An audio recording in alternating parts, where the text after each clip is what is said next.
at exposing the corruption in the state of Georgia as it regards to the death of our children and young black men all over this state. If you are not a member of any of these organizations, start at this rally on April the 4th. Get involved. Find out where we can use you in this effort to seek justice for Kendrick Johnson. Yes. Thank you all and have a blessed day. Amen. Yes.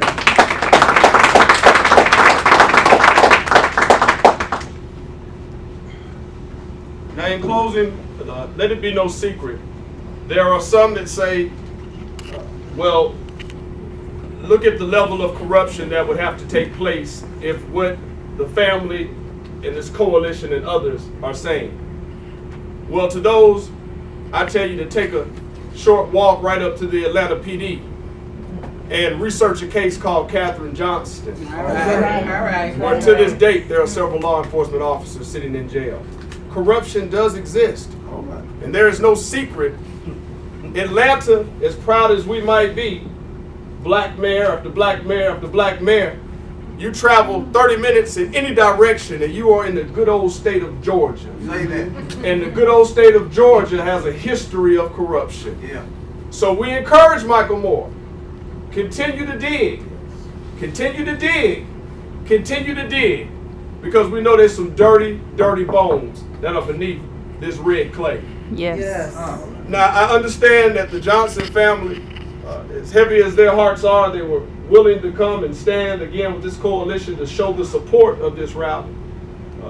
But I do believe that the Johnsons at this point in time do not want to make a statement. Is that correct, Mr. Johnson?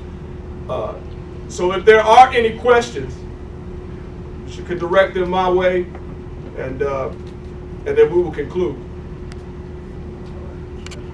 Yes. Before you were born, and when Reverend McDonald was about 45 or so,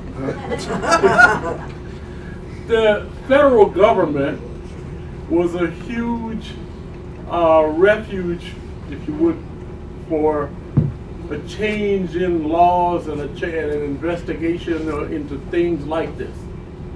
This is a good 50, 60 years later. You mentioned Kathryn Johnson. It was the federal government. Why the federal government? Why not that local district attorney or whoever? Why did it not happen, do you think? Well, I mean, listen, the activities on Thursday prove that. Just with the subpoenaing and getting the testimony of individuals that weren't originally questioned. The contradicting second autopsy, meaning the second autopsy, which I think we didn't fail to mention today, resulted in, the Kendrick death resulted in blunt force trauma.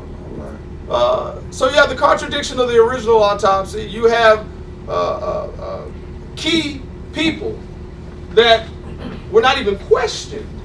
So I think Thursday speaks volumes, but on one level it definitely speaks that either the Lowndes County Sheriff's Department is inadequate and incapable of doing thorough investigations, or the rabbit hole goes much deeper.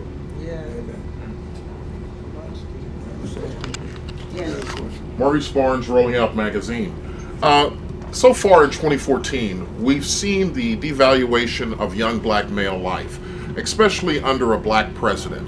Why do you think this is? Why do you think that we have to have an overabundance of proof of murder as well as an overabundance of proof of character before we see any sort of media involvement or government involvement? Well, it's no secret. Just because we have a commander-in-chief that bears the same color skin as mine, there are still a lot of others in local authority that still have certain ways that they continue. As we applaud the president's efforts and Eric Holder's efforts, there has to be a trickle-down effect. And let's just be quite honest here. Even up under this gold dome, this house that we're in now, I think we see some of the reactive techniques from our commander-in-chief that you speak about.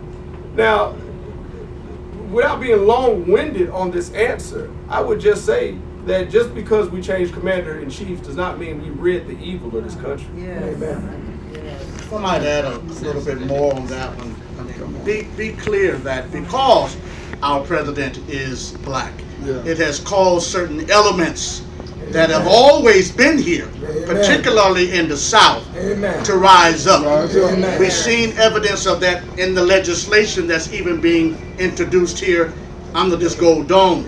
I think the mere fact that an African American is president has caused these elements to feel that they can get away with some things, and if they would just coalesce and come together, then they could achieve. So it works both ways. That sword cuts both ways. And what we have to do is to ensure that regardless to who is in the White House, or regardless to who is governor, that justice is what we seek. And be clear, we're not even just seeking justice just for black males. Amen. We want justice for everybody. Yes. And Kendrick Johnson is just one of many who in this state and across this nation of our young men and young black men in particular who are being killed. And at some point that has to stop, and we had a coalition for decades between the legal, the faith, and the community. After Brown versus Board of Education, that coalition began to fall. 1964-65, what got us the Voting Rights Act, what got us the Civil Rights Act was the legal, the faith community, and the community leaders. The powers that be knew that, and they broke up that coalition. Now, that coalition is coming back together. Amen. And I promise you, you're going to see some results after April the 4th. Yes.